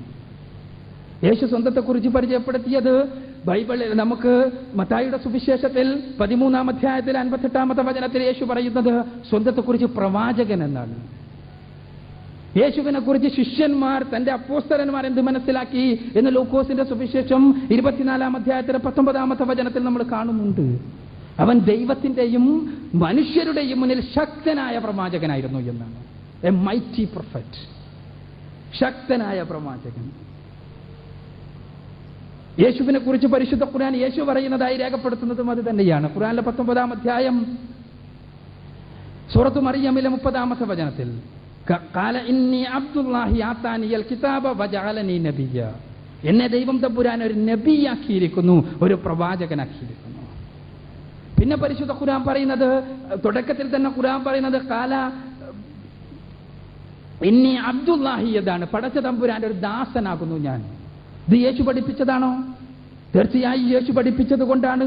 യേശു അങ്ങനെ പഠിപ്പിച്ചിട്ടുണ്ടോ? നമുക്ക് ബൈബിളിലേക്ക് തിരിച്ചു ചെല്ലാം.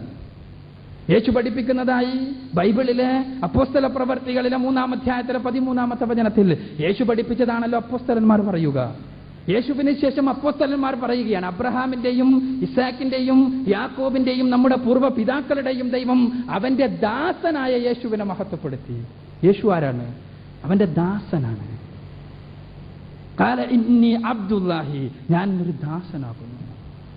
യേശു സ്വയം പരിചയപ്പെടുത്തുന്നത് അങ്ങനെയാണ്. അപ്പോസ്തലന്മാർ അദ്ദേഹത്തെ കുറിച്ച് മനസ്സിലാക്കിയത് യേശു ക്രിസ്തു ഒരു പ്രവാചകനാണ്, ദൈവത്തിന്റെ ദാസനാണ് എന്നാണ്. വീണ്ടും അപ്പോസ്തലന്മാർ മനസ്സിലാക്കിയത് അവൻ നമ്മുടെ എല്ലാവരുടെയും നേതാവാണ് എന്നാണ്. നേതാവ് എന്ന് പറഞ്ഞാൽ എന്താണ് അർത്ഥം? നേതൃത്വം വഹിക്കുന്നവൻ, മുന്നിൽ നടക്കേണ്ടവൻ, അനുഗമിക്കപ്പെടേണ്ടവൻ. നേരത്തെ പറഞ്ഞതുപോലെ എന്നെ അനുഗമിച്ചാൽ നിങ്ങൾ ഇരുളിൽ നടക്കുകയില്ല എന്ന് പറയാൻ ശക്തിയുള്ളവരാകണം നേതാവ്. യേശുവിനെ കുറിച്ച് പറയുന്നത് നമുക്ക് മത്തായിയുടെ സുവിശേഷം 23-ാം അധ്യായത്തിലെ 10-ാമത്തെ വചനത്തിൽ നമ്മൾ വായിക്കുന്നു. അവൻ നമ്മുടെ നേതാവാണ്. ഭൂമിയിൽ ഒരു നേതാക്കളും നിങ്ങൾക്കുണ്ടാകരുത്, കാരണം യേശു ക്രിസ്തു നമ്മുടെ നേതാവാണ്. ഞാൻ സൂചിപ്പിക്കുന്നത് യേശുവിന് ഏകസത്യ ദൈവമായ നിന്നെയും നീ അയച്ചിരിക്കുന്ന യേശുക്രിസ്തുവിനെയും അറിയുന്നതാകുന്നു നിത്യജീവൻ. ആ നീ അയച്ചിരിക്കുന്ന യേശുക്രിസ്തു, അദ്ദേഹത്തെ നമ്മൾ എങ്ങനെ അറിയണം? യേശു പഠിപ്പിച്ചതുപോലെ അറിയണം. അതാ ഞാൻ പറഞ്ഞത്, യേശു പഠിപ്പിച്ചത് പരിശുദ്ധ ഖുർആനിന്റെയും ബൈബിളിന്റെയും അടിസ്ഥാനത്തിൽ. യേശു പഠിപ്പിച്ചത് ഒരു പ്രവാചകൻ, ദൈവത്തിന്റെ ദാസൻ, നേതാവ് എന്നാണ്. ഇനി എന്തിനാണ് ഒരു പ്രവാചകൻ അറിയുന്നത്? പ്രവാചകൻ അറിയുന്നത് ഇങ്ങനെ ഒരു പ്രവാചകൻ ഉണ്ട് എന്നറിയാനല്ല, മറിച്ച് ധർമ്മത്തെയും അധർമ്മത്തെയും വ്യവച്ഛേദിച്ച് മനസ്സിലാക്കി തരേണ്ടത് പ്രവാചകനാണ്, ദൈവദൂതനാണ്. ഏത് പ്രവാചകനായിരുന്നാലും മനുഷ്യരെ പാപത്തെയും പുണ്യത്തെയും കുറിച്ച്, സത്യത്തെയും അസത്യത്തെയും കുറിച്ച് പഠിപ്പിക്കേണ്ടത് പ്രവാചകന്മാരാണ്. ഇവിടെ പാപത്തെക്കുറിച്ച് യേശുക്രിസ്തു എന്ത് പഠിപ്പിച്ചു? പുണ്യത്തെക്കുറിച്ച് യേശുക്രിസ്തു എന്ത് പഠിപ്പിച്ചു? നമ്മൾ പരിശോധിക്കേണ്ടതാണ്. ഞാൻ പറഞ്ഞല്ലോ, എന്നെ അനുഗമിക്കുന്നവൻ ഇരുളിൽ നടക്കുകയില്ല. യേശുവിനെ അനുഗമിക്കണം എന്ന് പറഞ്ഞാൽ അതിനർത്ഥം ജീവിതത്തിന്റെ കാര്യത്തിൽ, കർമ്മങ്ങളുടെ കാര്യത്തിൽ, വിശ്വാസത്തിന്റെ കാര്യത്തിൽ, എല്ലാ കാര്യത്തിലും യേശുവിനെ അനുഗമിക്കണമെന്നാണ്. അങ്ങനെ അനുഗമിച്ചാൽ ഇരുളിൽ നടക്കുകയില്ല. നിത്യജീവനെക്കുറിച്ച് ചോദിച്ചുകൊണ്ട് ഒരാൾ യേശുവിന്റെ അടുക്കൽ വന്ന വിവരം മത്തായിയും മർക്കോസും ലൂക്കോസുമെല്ലാം സൂചിപ്പിക്കുന്നുണ്ട്.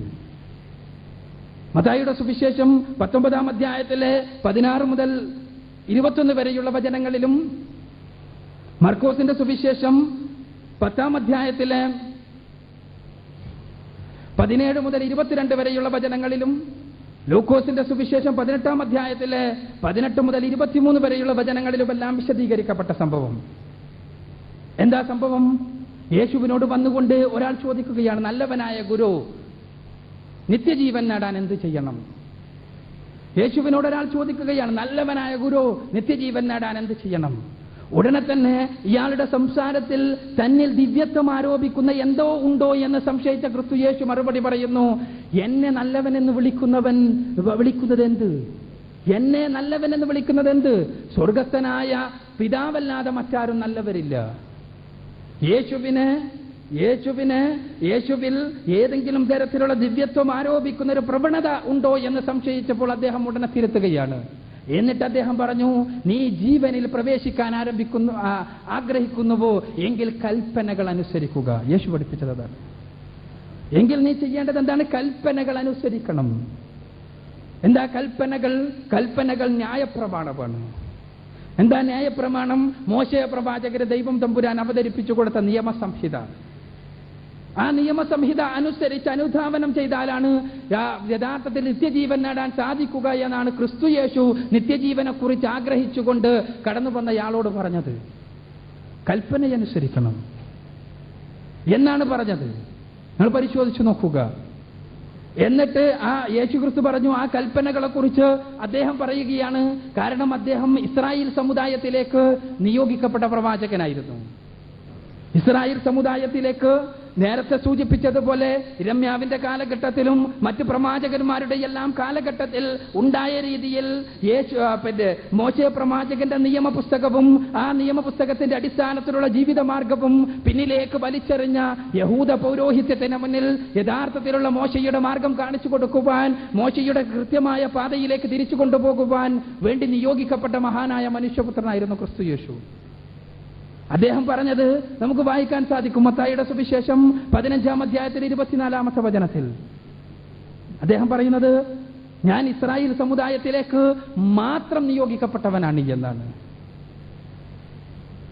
ഇസ്രായേൽ സമുദായത്തിലേക്ക് മാത്രമായി നിയോഗിക്കപ്പെട്ടവനാണ് താൻ എന്നാണ്. യേശു തന്റെ ശിഷ്യന്മാരെ പറഞ്ഞയക്കുമ്പോൾ പറയുന്നതായി മത്തായിയുടെ സുവിശേഷം 10-ാം അധ്യായത്തിന് 5-ാമത്തെ വചനത്തിൽ നമ്മൾ വായിക്കുന്നത്, യേശു ശിഷ്യന്മാരെ പറഞ്ഞയക്കുമ്പോൾ നിങ്ങൾ വിജാതീയരുടെ പട്ടണത്തിങ്ങളിൽ പോകരുത്, നിങ്ങൾ ഇസ്രായേൽ തറവാട്ടിലെ കാണാതെ പോയ ആടുകളുടെ അടുക്കലേക്ക് ചെല്ലുക എന്നാണ്. ഇസ്രായേൽ സമുദായത്തിലെ കാണാതെ പോയ ആടുകൾ. യേശുവിന് ആടുകളെ നോക്കുന്ന പണിയായിരുന്നില്ല, മറിച്ച് ഉപമാലങ്കാരത്തോടു കൂടി ക്രിസ്തു യേശു അവിടുത്തെ ശിഷ്യന്മാരെ പഠിപ്പിക്കുകയാണ്. എന്താ? ഇസ്രായേൽ തറവാട്ടിലെ മോശയുടെ ന്യായപ്രമാണമാകുന്ന അടിസ്ഥാന വസ്തുതകളിൽ നിന്ന് അകന്നുപോയ കൂട്ടം തെറ്റിപ്പോയ ആടുകളെ ഈ ന്യായപ്രമാണത്തിന്റെ മാർഗത്തിലേക്ക് തിരിച്ചു കൊണ്ടുവരിക എന്ന ലക്ഷ്യത്തിന് വേണ്ടി നിയോഗിക്കപ്പെട്ടവനാണ് ഞാൻ. യേശു പറഞ്ഞതായി മത്തായിയുടെ സുവിശേഷം 5-ാം അധ്യായത്തിലെ 17-ാമത്തെ വചനത്തിൽ നാം വായിക്കുന്നത്, എന്താണ്? ന്യായപ്രമാണത്തെ നീക്കുവാനല്ല, നിയമത്തെ നീക്കുവാനല്ല ഞാൻ വന്നത്, മറിച്ച് പൂർത്തീകരിക്കാനാണ്. ഈ നിയമത്തെ, മോശെ പ്രവാചകൻ കൊണ്ടുവന്ന നിയമത്തെ, തോറാ പുസ്തകത്തെ നീക്കുവാനല്ല നിവർത്തിക്കുവാനാണ് ഞാൻ വന്നത്. അതാണ് ഇവിടെ ബഹുമാന്യനായ സഹോദരൻ സൂചിപ്പിച്ച പരിശുദ്ധ ഖുർആനിൽ, ഖുർആൻ 5-ാം അധ്യായത്തിലെ 46-ാമത്തെ വചനത്തിൽ പറഞ്ഞിട്ടുള്ളത്. ഖുർആൻ 61-ാം അധ്യായം സൂറത്തു സഫിലെ 6-ാമത്തെ വചനത്തിലും ഇക്കാര്യം ആവർത്തിച്ചു പറഞ്ഞിട്ടുണ്ട്. വൈദ് ഖാല ഈസ ഇബ്നു മറിയം യാ ബനി ഇസ്രായീല ഇന്നി റസൂലുള്ളാഹി ഇലൈക്കും മുസദ്ദിഖൻ ലിമാ ബൈന യദയ്യ മിനത് തൗറാത്ത്. യേശുക്രിസ്തു പറഞ്ഞ സന്ദർഭം നിങ്ങൾ ആലോചിക്കുക, നിങ്ങൾ സ്മരിക്കുക. എന്താ യേശുക്രിസ്തു പറഞ്ഞത്? ഈസാ നബി പറഞ്ഞത്, ഈസ ഇബ്നു മറിയം പറഞ്ഞത്, ഏ ഇസ്രായേൽ സന്തതികളെ, യാ ബനി ഇസ്രായേൽ, ഏ ഇസ്രായേൽ സന്തതികളെ, ഇന്നി റസൂലുള്ളാഹി ഇലൈക്കും, നിങ്ങളിലേക്ക് നിയോഗിക്കപ്പെട്ട ഒരു പ്രവാചകനാകുന്നു ഞാൻ. ഇസ്രായേൽ സന്തതികളിലേക്കല്ലാതെ ഞാൻ നിയോഗിക്കപ്പെട്ടിട്ടില്ല എന്ന് ബൈബിളിലും പറയുന്നു. എന്തിനാ നിയോഗിക്കപ്പെട്ടത്? മുസദ്ദിഖൻ ലിമാ ബൈന യദൈഹി മിനത് തൗറാത്ത്, നിങ്ങളുടെ കൈകളിലുള്ള തൗറാത്തിനെ, ന്യായപ്രമാണത്തെ സത്യപ്പെടുത്തുന്നതിന്, അത് നീക്കുവാൻ വേണ്ടിയല്ല, പൂർത്തീകരിക്കാൻ, സത്യപ്പെടുത്തുവാൻ വേണ്ടിയാണ് ഞാൻ കടന്നു വന്നിട്ടുള്ളത്. അതാണ് നേരത്തെ പറഞ്ഞ ആ ന്യായപ്രമാണം അനുസരിച്ച് ജീവിക്കണം. കാരണം കർമ്മങ്ങളെക്കുറിച്ച് കൃത്യമായ വിവരങ്ങൾ ന്യായപ്രമാണത്തിലാണുള്ളത്. ക്രിസ്തുവിന്റെ ഉപദേശങ്ങളിൽ കർമ്മങ്ങളെക്കുറിച്ച് കൃത്യമായ വചനങ്ങൾ നമുക്ക് കാണുക സാധ്യമല്ല. നിത്യജീവന്റെ മാർഗത്തിലേക്ക് തിരിച്ചു കൊണ്ടുപോവുകയും ഇസ്രായേൽ സമുദായത്തിലെ കാണാതെ പോയ ആടുകളെ യഥാർത്ഥത്തിലുള്ള ഇസ്രായേലിന്റെ ദൈവത്തിന്റെ, ലോകത്തിന്റെ ദൈവത്തിന്റെ പാതയിലേക്ക് തിരിച്ചു കൊണ്ടുവരികയും ചെയ്ത ക്രിസ്തു യേശു, അദ്ദേഹത്തിന്റെ നിയോഗം അതിനു വേണ്ടിയായിരുന്നു. അദ്ദേഹം പറഞ്ഞു, നിങ്ങൾ പാപം ചെയ്യരുത്, പാപം ചെയ്യരുത് എന്നാണ് അദ്ദേഹം പറഞ്ഞത്. അദ്ദേഹം പറഞ്ഞത് പാപം ചെയ്യരുത് എന്നാണ്. പാപം ചെയ്യാതെ നിങ്ങൾ പുണ്യം ചെയ്യുന്നതോടൊപ്പം പാപം ചെയ്യാതെ നിങ്ങൾ നിത്യജീവൻ നേടണം. പാപത്തിൽ ജനിക്കുന്ന ഒരു സങ്കല്പം ക്രിസ്തു യേശുവിന് പരിചയമില്ല. അത് ബൈബിളിന്റെ പഴയ നിയമത്തിലെ പ്രവാചകന്മാർക്കും പരിചയമില്ലാത്ത കാര്യമാണ്. ഞാൻ അങ്ങോട്ട് കടന്നു പോകുന്നില്ല. യേശുവിനോട് കടന്നു വന്നുകൊണ്ട് ശിഷ്യന്മാരിൽപ്പെട്ട ഒരാൾ ചോദിക്കുകയാണ്, സ്വർഗരാജ്യത്തിൽ ഏറ്റവും വലിയവൻ ആരാണ്? സ്വർഗരാജ്യത്തിൽ ഏറ്റവും വലിയവൻ ആരാണ് എന്നാണ് ചോദ്യം. യേശു ഉപമാലങ്കാരത്തിലൂടെ മറുപടി പറയുന്ന വ്യക്തിയായിരുന്നു. ഈ സമയത്ത് യേശു ക്രിസ്തു സദസ്സിൽ നിന്ന് ഒരു ശിശുവിനെ, ഒരു കൊച്ചു കുഞ്ഞിനെ ഇങ്ങോട്ട് വിളിക്കുകയാണ്. ഈ കഥ മത്തായിയുടെ സുവിശേഷം 18-ാം അധ്യായത്തിൽ 1 മുതൽ 4 വരെയുള്ള വചനങ്ങളിൽ രേഖപ്പെടുത്തപ്പെട്ട കഥയാണ്. ശിശുക്കളിൽ ഒരാളെ വിളിക്കുന്നു. എന്നിട്ട് യേശു പറയുന്നു, നീ മനപരിവർത്തനം വന്ന് ഈ ശിശുവിനെ പോലെയാകുന്നില്ലെങ്കിൽ നിനക്ക് സ്വർഗരാജ്യത്തിൽ പോകാൻ സാധ്യമല്ല. നിനക്ക് മനപരിവർത്തനം വരണം, എന്നിട്ട് ശിശുവിനെ പോലെയാകണം. ശിശു ജന്മഭാവത്തോടുകൂടി ജനിക്കുന്നവനാണ് എന്ന ആശയം ക്രിസ്തുവിന്റെ വചനങ്ങളിലൊന്നും കാണാൻ സാധ്യമല്ല. ഇക്കാര്യം ക്രിസ്തു ആവർത്തിച്ചു പറയുന്നുണ്ട്. മത്തായിയുടെ സുവിശേഷം 19-ാം അധ്യായത്തിലെ 13-ാമത്തെ വചനത്തിലും, മർക്കോസിന്റെ സുവിശേഷം 10-ാം അധ്യായത്തിലെ 13-ാമത്തെ വചനത്തിലും, ലൂക്കോസിന്റെ സുവിശേഷം 18-ാം അധ്യായത്തിലെ 15-ാമത്തെ വചനത്തിലുമെല്ലാം ഇക്കാര്യം യേശു പറയുന്നുണ്ട്. ഇത് നിങ്ങൾ മനപരിവർത്തനം വന്ന് ശിശുവിനെ പോലെയാകാതെ നിങ്ങൾക്കൊരിക്കലും സ്വർഗരാജ്യം ലഭിക്കുകയില്ല. നിങ്ങൾക്ക് സ്വർഗരാജ്യം ലഭിക്കണമെങ്കിൽ എന്താകണം? ശിശുവിനെ പോലെയാകണം. അതാണ് ഇസ്ലാം പഠിപ്പിച്ചത്. പരിശുദ്ധ പ്രവാചകൻ പഠിപ്പിച്ചു, ശിശുക്കളെല്ലാം ജനിക്കുന്നത് ഫിത്രത്തോടുകൂടിയാണ്, ശുദ്ധ പ്രകൃതിയോടുകൂടിയാണ്. ആ ശുദ്ധ പ്രകൃതിയുടെ മതത്തിലേക്കാണ് പരിശുദ്ധ ഖുർആൻ ക്ഷണിക്കുന്നത്. ഫിത്രത്തുല്ലാഹില്ലത്തി ഫതറന്നാസ അലൈഹ, ഖുർആനിലെ 30-ാം അധ്യായം സൂറത്തുർ റൂമിലെ 30-ാമത്തെ വചനം. ദൈവം തമ്പുരാൻ എങ്ങനെ സൃഷ്ടിച്ചുവോ ആ സൃഷ്ടിയുടെ ക്രമത്തിലേക്ക് തിരിച്ചു വരിക എന്നാണ്. ആ ഫിത്രത്തിന്റെ ജന്മം ഏത് രൂപത്തിൽ? ആ വിശുദ്ധമായ പ്രകൃതിയിലേക്ക് തിരിച്ചു പോവുക. ആ വിശുദ്ധ പ്രകൃതിയെക്കുറിച്ചാണ് പ്രവാചകന്മാർ പഠിപ്പിച്ചത്. പാപം ചെയ്യരുത്, ചെയ്യുന്നതാണ് പാപമാവുക.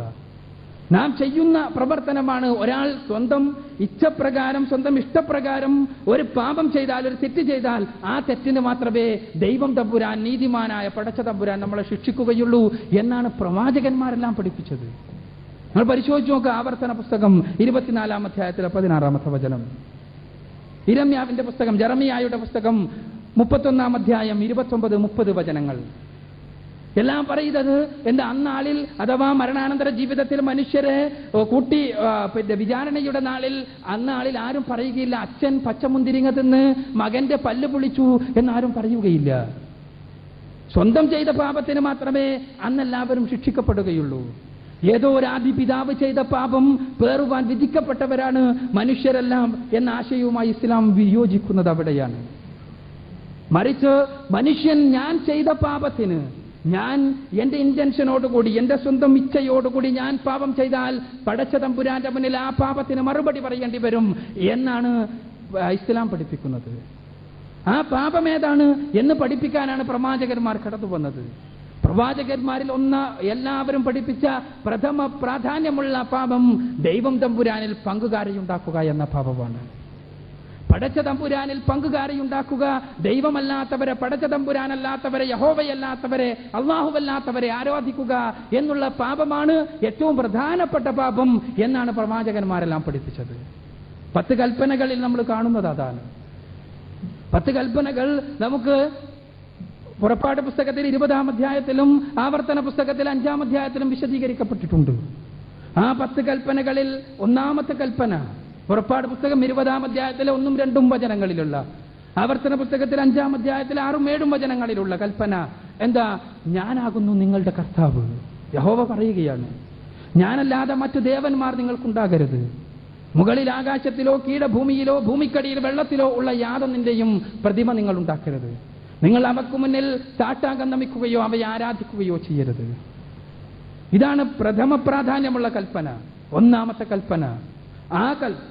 ആ കൽപ്പനക്കെതിരെ ചെയ്താൽ ദൈവം തമ്പുരാൻ പിന്നീട് ശിക്ഷിക്കുമെന്ന കാര്യം പിന്നീട് പറയുന്നതായിട്ട് നമുക്ക് കാണാൻ സാധിക്കും ബൈബിളിൽ തന്നെ. ഏകനായ ദൈവം ഞാനാകുന്നു നിങ്ങളുടെ കർത്താവ് എന്ന് പറഞ്ഞ ദൈവം, ഞാനല്ലാതെ മറ്റ് ദൈവങ്ങൾ നിങ്ങൾക്കുണ്ടാകരുത് എന്ന് പറഞ്ഞ പടച്ച തമ്പുരാൻ, ആ പടച്ച തമ്പുരാന് തുല്യരായി മറ്റ് ദൈവങ്ങൾ അവന്റെ അസ്തിത്വത്തിൽ പങ്കുചേർത്താൽ ആ ദൈവത്തിൽ തന്നെ ഒന്നിലധികം ആളുകളുണ്ട് എന്ന് പറഞ്ഞാൽ അതാണ് ഏറ്റവും വലിയ പാപമെന്ന് പിന്നെ പഠിപ്പിക്കുകയാണ് ഇവിടെ. അതേപോലെ തന്നെ ആ ദൈവത്തെ മാത്രമാണ് ആരാധിക്കേണ്ടത് എന്നാണ് എല്ലാ പ്രവാചകന്മാരും പഠിപ്പിച്ചത്. യേശുക്രിസ്തു പറഞ്ഞതായി പരിശുദ്ധ ഖുർആൻ പരിചയപ്പെടുത്തുന്നതും അത് തന്നെയാണ്. ഖുർആനിൽ 5-ാം അധ്യായം സൂറത്തുൽ മാഇദയിലെ 72-ാമത്തെ വചനത്തിൽ പറയുന്നത് അതാണ്. ലഖദ് കഫറല്ലദീന ഖാലു എന്ന് തുടങ്ങുന്ന വചനത്തിൽ യേശുക്രിസ്തു പറഞ്ഞതായി പരിശുദ്ധ ഖുർആൻ നീണ്ട വചനത്തിൽ രേഖപ്പെടുത്തുകയാണ്. അബ്ദുല്ലാഹ റബ്ബി വറബ്ബുക്കും, എന്റെയും നിങ്ങളുടെയും രക്ഷിതാവിനെ നിങ്ങൾ ആരാധിക്കുക. ഇന്നഹു മൻ യുശ്രികു ബില്ലാഹി ഫഖദ് ഹറമല്ലാഹു അലൈഹിൽ ജന്ന, ആരെങ്കിലും ദൈവം തമ്പുരാനിൽ പങ്കുചേർക്കുന്നുവെങ്കിൽ അവന് മോക്ഷം, അവന് സ്വർഗരാജ്യം, അവന് നിത്യജീവൻ പടച്ച തമ്പുരാൻ ഹറാമാക്കിയിരിക്കുന്നു. പടച്ച തമ്പുരാൻ അവൻ അത് നിഷിദ്ധമാക്കിയിരിക്കുന്നു എന്നാണ് യേശു പറഞ്ഞതായി പരിശുദ്ധ ഖുർആൻ പറയുന്നത്. യേശു ക്രിസ്തു തന്റെ ഏറ്റവും പ്രലോഭിപ്പിക്കപ്പെട്ട ഒരു ഘട്ടത്തിൽ പോലും യേശു പിശാചിനോട് പോലും സാത്താനോട് പോലും പറഞ്ഞ കാര്യം മത്തായിയുടെ സുവിശേഷത്തിലുണ്ട്. ലോകത്തിലെ സകല സമ്പത്തുക്കളും ചെകുത്താന്റെ മുന്നിൽ സാത്താൻ യേശുവിന്റെ മുന്നിൽ കാണിച്ചു കൊടുക്കുകയാണ്.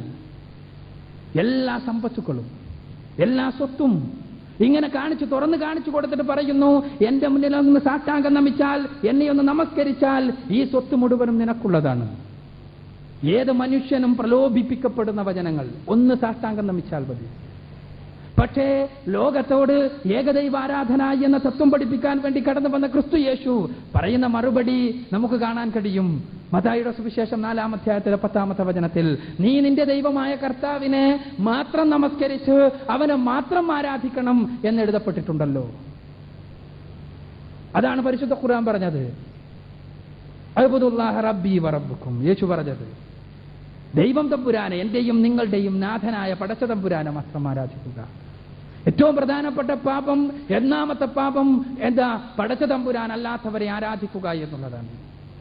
ആ പാപം ചെയ്തവർക്ക് മറ്റു പാപങ്ങളെല്ലാം പടച്ച തമ്പുരാൻ മറ്റ് നന്മകളുടെ അടിസ്ഥാനത്തിൽ പുറത്തു കൊടുത്താലും ഈ പാപം ചെയ്തവർ ആത്മാർത്ഥമായി പശ്ചാത്തപിച്ച് മടങ്ങാത്തിടത്തോളം കാലം ഒരു കാരണവശാലും പടച്ച തമ്പുരാൻ പൊറുക്കുകയില്ല എന്ന് യേശു പഠിപ്പിച്ചതായി പരിശുദ്ധ ഖുർആൻ സൂചിപ്പിക്കുന്ന പാപം.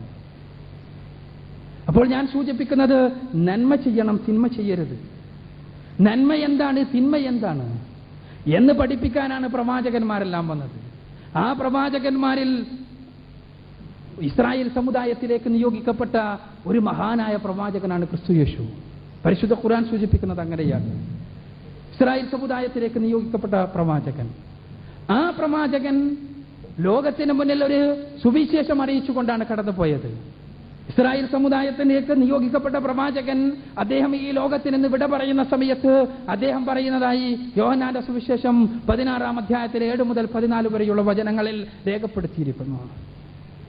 ഞാൻ പോകുന്നത് നിങ്ങളുടെ നന്മക്കാണ്. ഞാൻ പോകാഞ്ഞാൽ കാര്യസ്ഥൻ നിങ്ങൾക്കടുക്കലേക്ക് വരികയില്ല. ആ കാര്യസ്ഥൻ വന്നാൽ പാപത്തെയും നീതിയെയും ന്യായവിധിയെയും കുറിച്ച് ലോകത്തെ ബോധ്യപ്പെടുത്തും. വീണ്ടും പറയുന്നു, എനിക്ക് പല കാര്യങ്ങളും നിങ്ങളോട് പറയാനുണ്ട്, പക്ഷെ അതെല്ലാം ഉൾക്കൊള്ളാൻ നിങ്ങൾക്കിപ്പോൾ സാധ്യമല്ല. സത്യത്തിന്റെ ആത്മാവ് എന്ന കാര്യസ്ഥൻ വരുമ്പോഴാകട്ടെ അവൻ നിങ്ങളെ സകല സത്യത്തിലും നയിക്കും. അവൻ എന്നെ മഹത്വപ്പെടുത്തും. അവൻ സ്വന്തമായി ഒന്നും പറയുകയില്ല. അവൻ കേൾക്കുന്നതൊക്കെയും അവൻ പറയും. ഞാൻ പറഞ്ഞ കാര്യങ്ങൾ അവൻ നിങ്ങളെ ഓർമ്മിപ്പിക്കും. ഇത് ആരെക്കുറിച്ചാണ് എന്നുള്ളത് ഒരു ചർച്ചാ വിഷയമാണ്. പക്ഷേ പരിശുദ്ധ ഖുർആൻ അവകാശപ്പെടുന്ന യേശുക്രിസ്തു പ്രബോധനം ചെയ്ത, യേശുക്രിസ്തു പറഞ്ഞ, യേശുക്രിസ്തു പ്രവചിച്ച ആ പ്രവാചകൻ ലോകത്തെ സത്യത്തിലൂടെയും നീതിയിലൂടെയും ധർമ്മത്തിലൂടെയും നയിക്കുവാൻ വേണ്ടി കടന്നു വന്ന അന്തിമ പ്രവാചകൻ അത് മുഹമ്മദ് മുസ്തഫ സല്ലല്ലാഹു അലൈഹി വസല്ലമയാണ് എന്ന് പരിശുദ്ധ ഖുർആൻ അവകാശപ്പെടുകയാണ്. ഖുർആനിലെ 61-ാം അധ്യായം സൂറത്ത് സഫിലെ 6-ാമത്തെ വചനത്തിലൂടെ വൈദ ഖാല ഈസ ഇബ്നു മറിയം യാ ബനി ഇസ്രായീല ഇന്നി റസൂലുള്ളാഹി ഇലൈക്കും മുസദ്ദിഖൻ ലിമാ ബൈന യദയ്യ മിനത് തൗറാത്തി വമുബശ്ശിറൻ ബിറസൂലിൻ യാതി മിൻ ബഅദി ഇസ്മുഹു അഹ്മദ്.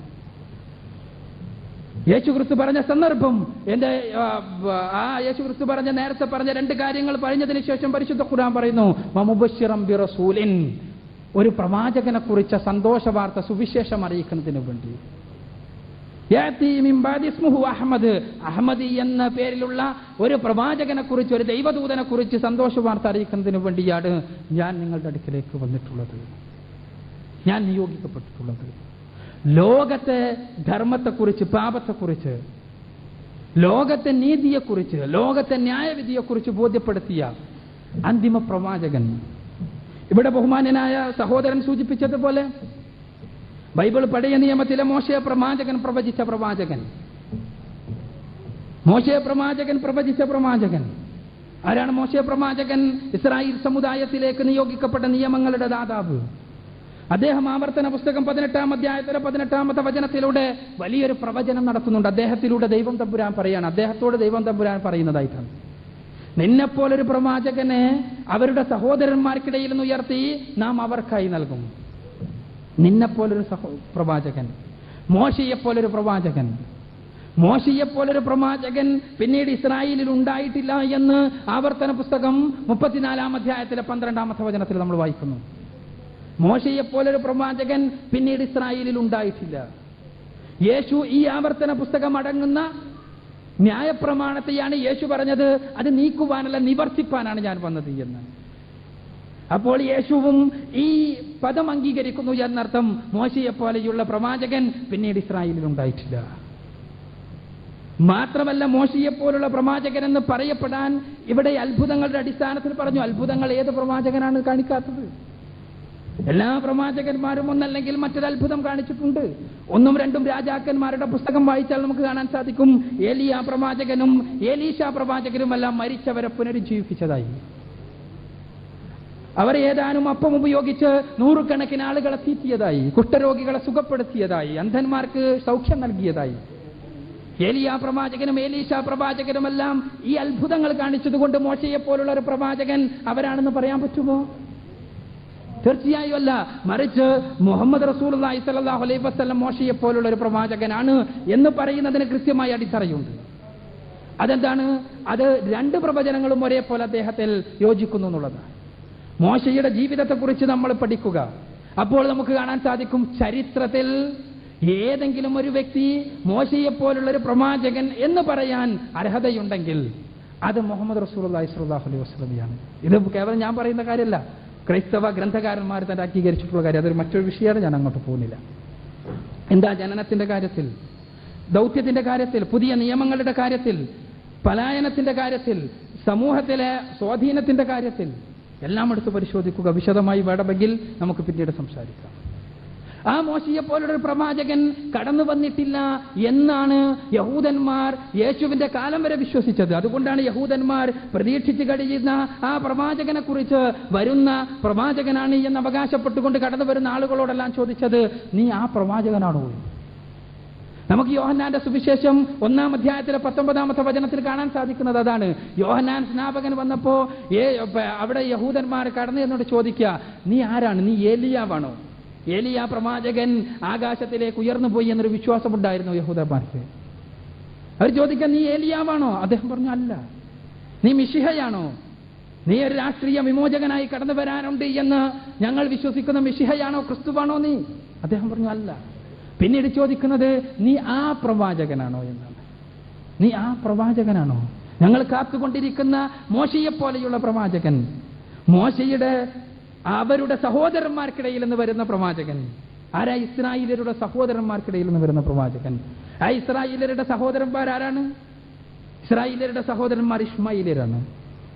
അബ്രഹാമിന്റെ 2 പുത്രന്മാരാണ്, ഒന്ന് ഇസ്മായേലും ഒന്ന് ഇസ്ഹാക്കും. ഇസ്ഹാക്കിന്റെ പുത്രപാരമ്പര്യത്തിലാണ് ഇസ്രായേലിയർ കടന്നു വരുന്നത്. അതേസമയം ഇസ്മായേലിന്റെ പുത്രപാരമ്പര്യത്തിൽ ഇസ്മായേലിയർ അഥവാ അറബികൾ കടന്നു വരുന്നു. അവർക്കിടയിൽ നിന്ന് കടന്നു വന്ന പ്രവാചകൻ. അദ്ദേഹത്തെക്കുറിച്ച് തന്നെയാണ് യേശുക്രിസ്തു ലോകത്തെ പാപത്തെക്കുറിച്ച് ബോധ്യപ്പെടുത്തുമെന്ന് പറഞ്ഞത്, നീതിയെക്കുറിച്ച് ബോധ്യപ്പെടുത്തുമെന്ന് പറഞ്ഞത്. നിങ്ങൾ കൃത്യമായി ഇവിടെ പറഞ്ഞല്ലോ, ദൈവത്തിന്റെ ഇഷ്ടം ചെയ്യണമെന്ന്. യേശു പറഞ്ഞത് അതാണല്ലോ. യേശു പറഞ്ഞതായി മത്തായിയുടെ സുവിശേഷം 7-ാം അധ്യായത്തിൽ 21-ാമത്തെ വചനത്തിൽ നമ്മൾ വായിക്കുന്നത് അതാണ്. എന്നോട് കർത്താവേ കർത്താവേ എന്ന് വിളിക്കുന്നവനവനുമല്ല, മറിച്ച് സ്വർഗസ്ഥനായ എന്റെ പിതാവിന്റെ ഇഷ്ടം ചെയ്യുന്നവനാണ് അവന്റെ രാജ്യമായ സ്വർഗരാജ്യത്തിൽ പ്രവേശിക്കുന്നത്. സ്വർഗരാജ്യത്തിൽ പ്രവേശിക്കണോ? ദൈവത്തിന്റെ ഇഷ്ടം ചെയ്യണം. ആ ഇഷ്ടം ചെയ്യണം. കേവലം വിശ്വാസത്തിലോ കേവലം കൃപയിലോ മാത്രം അടിസ്ഥാനപ്പെടുത്തിയിട്ടുള്ള കാര്യമല്ല ഇത്. ആ പടച്ച തമ്പുരാന്റെ ഇഷ്ടം ചെയ്യാൻ അവന് എന്ത് ഇഷ്ടമുണ്ട് എന്ന് നമുക്കറിയാൻ പറ്റണം. പാപം എന്താണ്, പുണ്യം എന്താണ് എന്ന് കൃത്യമായി നമുക്ക് മനസ്സിലാകണം. ലോകത്തിന് മനസ്സിലാകണം. അതാണ് ലോകത്തെ ബോധ്യപ്പെടുത്തുമെന്നാണ് പറഞ്ഞത്. അതല്ല അത് ആരുടെയെങ്കിലും ഉള്ളിൽ നിന്ന് ആരെങ്കിലും ബോധ്യപ്പെടുത്തുമെന്നല്ല. ലോകത്തെ പാപത്തെക്കുറിച്ച്, പുണ്യത്തെക്കുറിച്ച്, നീതിയെക്കുറിച്ച്, സത്യത്തെക്കുറിച്ച്, ന്യായവിധിയെക്കുറിച്ച് ബോധ്യപ്പെടുത്തും. കൃത്യമായി എന്താണ് പാപമെന്ന്, എന്താണ് പുണ്യമെന്ന്, എന്താണ് സത്യമെന്ന്, എന്താണ് അസത്യമെന്ന്, എന്താണ് ന്യായവിധി എന്ന്, എന്താണ് ന്യായവിധി നാളിൽ സംഭവിക്കാൻ പോകുന്നത് എന്ന്, എന്താണ് സ്വർഗമെന്ന്, എന്താണ് നരകമെന്ന്, സ്വർഗത്തിൽ പോകുവാൻ ആവശ്യമായ പ്രവർത്തനങ്ങൾ എന്തൊക്കെയാണ് ഇത്, നരകത്തിലേക്ക് പോകുവാൻ ഏതൊക്കെ പ്രവർത്തനം വഴി ഇടയാകുമെന്ന് മനുഷ്യരെ, ലോകമേ അറിയണമോ എങ്കിൽ നിങ്ങളെ നമുക്ക് ക്ഷണിക്കാനുള്ളത് ഈ ഗ്രന്ഥത്തിലേക്കാണ്, പരിശുദ്ധ ഖുർആനിലേക്ക്, മുഹമ്മദ് റസൂലുള്ളാഹി സ്വല്ലല്ലാഹു അലൈഹി വസല്ലമയിലൂടെ അവതരിപ്പിക്കപ്പെട്ട വേദഗ്രന്ഥത്തിലേക്ക്. ഈ വേദഗ്രന്ഥത്തിന്റെ പ്രായോഗിക ജീവിത മാതൃകയായ മുഹമ്മദ് റസൂലുള്ളാഹി സ്വല്ലല്ലാഹു അലൈഹി വസല്ലമയുടെ സുന്നത്തിലേക്ക്. അത് രണ്ടും അനുധാവനം ചെയ്താൽ നിങ്ങൾക്ക് പടച്ച തമ്പുരാന്റെ സമാധാനത്തിന്റെ ഭവനമായ സ്വർഗരാജ്യത്തിൽ പ്രവേശിക്കാൻ കഴിയും. പരിശുദ്ധ ഖുർആൻ ഇത് സ്വയം അവകാശപ്പെടുന്ന കാര്യമാണ്. ഖുർആൻ സ്വന്തം അവകാശപ്പെടുന്ന കാര്യമാണത്. അലിഫ് ലാം മീം ദാലിക്കൽ കിതാബ് ലാ റൈബ ഫീഹി ഹുദൽ ലിൽ മുത്തഖീൻ. ഖുർആനിലെ 2-ാം അധ്യായം സൂറത്തുൽ ബഖറയിൽ 1-2 വചനങ്ങൾ. അലിഫ് ലാം മീം ദാലിക്കൽ കിതാബ്, ഇതാകുന്നു ഗ്രന്ഥം, ലാ റൈബ ഫീഹി, ഇതിൽ സംശയമൊന്നുമില്ല, ഹുദൽ ലിൽ മുത്തഖീൻ, ദൈവിക മാർഗദർശനം അനുസരിച്ചുകൊണ്ട്, ദൈവിക പാന്താവിലൂടെ ജീവിച്ചുകൊണ്ട് പൂർണ്ണമായ വിമലീകരണം സാധിക്കണമെന്ന്, മോക്ഷത്തിലെത്തിച്ചേരണമെന്ന് ആഗ്രഹിക്കുന്ന ആളുകളെ നിങ്ങൾക്കുള്ള വഴികാട്ടിയാണിത്, നിങ്ങൾക്കുള്ള മാർഗദർശനമാണിത്. അതാണ് മുത്തഖികൾക്കുള്ള മാർഗദർശനമാണിത്. ഖുർആൻ വീണ്ടും പറയുന്നു, ഖുർആനിലെ 17-ാം അധ്യായം സൂറത്തുൽ ഇസ്രായിലെ 9-ാമത്തെ വചനത്തിൽ, ഇന്ന ഹാദൽ ഖുർആന യഹ്ദീ ലില്ലതി ഹിയ അഖ്വം, ഈ പരിശുദ്ധ ഖുർആൻ നിങ്ങളെ ഏറ്റവും ചൊവ്വായ, ഏറ്റവും സത്യസന്ധമായ, ഏറ്റവും സ്പഷ്ടമായ, ഏറ്റവും നീതിനിഷ്ഠമായ മാർഗത്തിലേക്ക് നയിക്കുന്നു, ഏറ്റവും നല്ല മാർഗത്തിലേക്ക്. അതാണ് ലോകത്തെ പാപത്തെക്കുറിച്ച് ബോധ്യപ്പെടുത്തുമെന്നും പറഞ്ഞത്, സകല സത്യത്തിലൂടെയും നയിക്കുമെന്ന് പറഞ്ഞത്. ആധുനികമോ പൗരാണികമോ ആയ ഏത് വിഷയത്തിലും നിങ്ങൾക്ക് അടിസ്ഥാനപരമായ സംശയങ്ങളുണ്ടോ, പാപമാണോ പുണ്യമാണോ എന്ന വിഷയത്തിൽ കൃത്യമായ മാനദണ്ഡം ആവശ്യമുണ്ടോ, പരിശുദ്ധ ഖുർആനിലേക്ക് പോവുകയല്ലാതെ നിർവാഹമില്ല. പരിശുദ്ധ ഖുർആനിലേക്ക് പോവുകയല്ലാതെ നിർവാഹമില്ല. കൃത്യമായ മാനദണ്ഡം. ഏത് വിഷയമെടുത്തോളൂ, വിശദീകരിച്ച് സംസാരിക്കുവാൻ സമയമില്ല. അപ്പോൾ ഞാൻ സൂചിപ്പിക്കുന്നത് മനുഷ്യരെ സംബന്ധിച്ചിടത്തോളം മോക്ഷം പ്രധാനപ്പെട്ട ഒരു വിഷയമാണ്. മരണത്തിന് ശേഷമുള്ള ജീവിതം, അവിടെ സ്വർഗപ്രവേശത്തിന് അർഹരാകണം. പാപികളായ ദൈവദോഷികളായ, ബുദ്ധി ഉപയോഗിക്കാതെ, പടച്ചതമ്പുരാൻ പറഞ്ഞത് കേൾക്കാതെ, പടച്ചതമ്പുരാൻ പഠിപ്പിച്ച രീതിയിൽ ചിന്തിക്കാതെ, അതെന്താണ് എന്ന് പരിശോധിക്കാതെ കടന്നു പോകുന്ന മനുഷ്യൻ, അവൻ കടന്നു പോകുന്ന മരണാനന്തര ജീവിതത്തിലെ കഠോരമായ ശിക്ഷകൾ, നരക ജീവിതം, ആ നരക ജീവിതത്തിൽ നിന്ന് രക്ഷപ്പെടുകയാണ് യഥാർത്ഥത്തിലുള്ള മോക്ഷം, യഥാർത്ഥത്തിലുള്ള രക്ഷ. ആ സ്വർഗത്തിന് പടച്ചതമ്പുരാന്റെ സമാധാനത്തിന്റെ ഭവനമായ സ്വർഗരാജ്യം, അനുഗ്രഹത്തിന്റെ ഭവനമായ സ്വർഗരാജ്യം, ആ സ്വർഗരാജ്യത്തിൽ പ്രവേശനം ലഭിക്കുകയാണ് യഥാർത്ഥത്തിലുള്ള മോക്ഷം. അതിന് പ്രവാചകന്മാർ പഠിപ്പിച്ച മാർഗം അവലംബിക്കണം. അവിടെ പ്രവാചകന്മാർ പഠിപ്പിച്ച, അവരിലൂടെ അവതരിപ്പിക്കപ്പെട്ട ഗ്രന്ഥമാണ് എന്ന് 100% ഒരൊറ്റ വചനമെങ്കിലും പുറത്തുനിന്ന് കടന്നു വന്നിട്ടില്ല എന്ന്, ഒരൊറ്റ വചനമെങ്കിലും എടുത്തു മാറ്റിയിട്ടില്ല എന്ന് 100% അവകാശപ്പെടുവാൻ സാധിക്കുന്ന ഒരു വേദഗ്രന്ഥവുമായിട്ടാണ് ഞാൻ നിങ്ങളുടെ മുന്നിൽ എഴുന്നേറ്റ് നിൽക്കുന്നത്. ഇതാ വേദഗ്രന്ഥം, പരിശുദ്ധ ഖുർആൻ എന്ന വേദഗ്രന്ഥം. അത് ദൈവീകമായ ഗ്രന്ഥമാണ് എന്ന് സ്വയം പ്രഖ്യാപിക്കുന്ന ഗ്രന്ഥമാണ്, ഏക ഗ്രന്ഥമാണ്. വഇന്നഹു ലതൻസീൽ റബ്ബിൽ ആലമീൻ, പരിശുദ്ധ ഖുർആൻ 26-ാം അധ്യായം സൂറത്ത് ശുഅറയിലെ 192-ാമത്തെ വചനം ആവർത്തിച്ച് പ്രഖ്യാപിക്കുകയാണ് ഖുർആൻ. ഇത് റബ്ബുൽ ആലമീനിൽ നിന്ന്, സർവ്വലോക രക്ഷിതാവിൽ നിന്ന് അവതരിപ്പിക്കപ്പെട്ട ഗ്രന്ഥമാകുന്നു. ഈ ഗ്രന്ഥം നമ്മുടെ മുന്നിൽ തുറന്നു വെക്കപ്പെട്ടിട്ടുണ്ട്, നമുക്ക് പരിശോധിക്കാം. പൗരാണികമോ ആധുനികമോ ആയ ഏത് മാനദണ്ഡം ഉപയോഗിച്ചും പരിശോധിക്കാം. ശാസ്ത്രത്തിന്റെ, സാഹിത്യത്തിന്റെ, ചരിത്രത്തിന്റെ, ധർമ്മശാസ്ത്രത്തിന്റെ, പ്രവചനങ്ങളുടെ ഏതേത് മാനദണ്ഡം ഉപയോഗിച്ചോളൂ, നമുക്ക് മുന്നിൽ തെളിഞ്ഞു വരും. ഇന്ന ഹാദൽ ഖുർആന യഹ്ദീ ലില്ലത്തി ഹിയ അഖ്വം, ദൈവം തമ്പുരാന്റെ കൃത്യമായ, ചൊവ്വായ, സ്പഷ്ടമായ, യഥാതഥമായ, സത്യസമ്പൂഷ്ടമായ പാതയിലൂടെ നയിക്കുവാൻ, മനുഷ്യരെ നിങ്ങളെ യഥാർത്ഥമായ പാതയിലൂടെ നയിക്കാൻ ഈ വിശുദ്ധ ഖുർആനിന് സാധിക്കും. ആ ഖുർആനുമായി കടന്നു വന്ന പ്രവാചകന്റെ ജീവിതചര്യക്ക് സാധിക്കും. ഇസ്ലാം മുന്നോട്ട് വെക്കുന്ന മോക്ഷത്തിന്റെ മാർഗം ഇതാണ്. ഈ ജീവിതത്തിൽ സമ്പൂർണ്ണ സമാധാനം, മരണാനന്തര ജീവിതത്തിലും സമ്പൂർണ്ണ സമാധാനബദ്ധ സന്ദേശം, അതിന് കൃത്യമായ മാർഗദർശനം, കൃത്യമായ ജീവിത വീക്ഷണം, കൃത്യമായ ജീവിതചര്യ, അതാണ് പരിശുദ്ധ ഖുർആനും തിരുസുന്നത്തും മുന്നോട്ട് വെക്കുന്നത്. അതിനെക്കുറിച്ച് പഠിക്കുക, മനസ്സിലാക്കുക, വിമർശിച്ച് പഠിക്കുക, സംവദിച്ചു പഠിക്കുക എന്ന് അഭ്യർത്ഥിച്ചുകൊണ്ട്, ഈ സംവാദം പോലും പരിശുദ്ധ ഖുർആനിന്റെ ഒരു ആഹ്വാനത്തിന്റെ സൃഷ്ടിയാണ് എന്ന് സൂചിപ്പിച്ചുകൊണ്ട്, പരിശുദ്ധ ഖുർആനിലെ 16-ാം അധ്യായം സൂറത്തുൻ നഹ്ലിലെ 125-ാമത്തെ വചനത്തിൽ പരിശുദ്ധ ഖുർആൻ ആഹ്വാനം ചെയ്യുകയുണ്ടായി. ഉദഉ ഇലാ സബീലി റബ്ബിക ബിൽ ഹിക്മതി വൽ മൗഇദത്തിൽ ഹസന വജാദിൽഹും ബില്ലത്തി ഹിയ അഹ്സൻ, ദൈവിക മാർഗത്തിലേക്ക് യുക്തിദീക്ഷയോടുകൂടി, ബുദ്ധി ഉപയോഗിച്ചുകൊണ്ട്, ബുദ്ധിയെ പ്രവർത്തനക്ഷമമാക്കിക്കൊണ്ട്, സതുപദേശങ്ങൾ മുഖേന, അതോടൊപ്പം തന്നെ സ്നേഹ സംവാദങ്ങൾ മുഖേന, നല്ല രീതിയിലുള്ള സംവാദങ്ങൾ മുഖേന നിങ്ങൾ ആളുകളെ ക്ഷണിച്ചുകൊള്ളുക എന്ന പരിശുദ്ധ ഖുർആനിന്റെ ആഹ്വാനത്തിന്റെ പൂർത്തീകരണത്തിന് വേണ്ടി ഇവിടെ സംഘടിപ്പിക്കപ്പെട്ട ഈ പ്രോഗ്രാമിൽ ഇങ്ങനെ വിഷയം അവതരിപ്പിക്കാൻ അവസരം നൽകിയ സംഘാടകരോടും അതിനനുഗ്രഹിച്ച പടച്ചതമ്പുരാനോടും നന്ദി പ്രകടിപ്പിച്ചുകൊണ്ട് പിന്നെ ഈ വിഷയം നിങ്ങളുടെ മുന്നിൽ അവതരിപ്പിക്കുകയാണ്. നിങ്ങളുടെ തുറന്ന വിമർശനത്തിന് വേണ്ടി, സംവാദത്തിന് വേണ്ടി, ചിന്തയ്ക്ക് വേണ്ടി ഈ വിഷയം അവതരിപ്പിക്കുന്നു. പടച്ചതമ്പുരാൻ നമുക്ക് സന്മാർഗം കണ്ടെത്തുവാനും സ്വീകരിക്കുവാനും അനുഗ്രഹങ്ങൾ നൽകുമാറാകട്ടെ. വാഖിറു ദഅ്വാനാ അൽഹംദുലില്ലാഹി റബ്ബിൽ ആലമീൻ.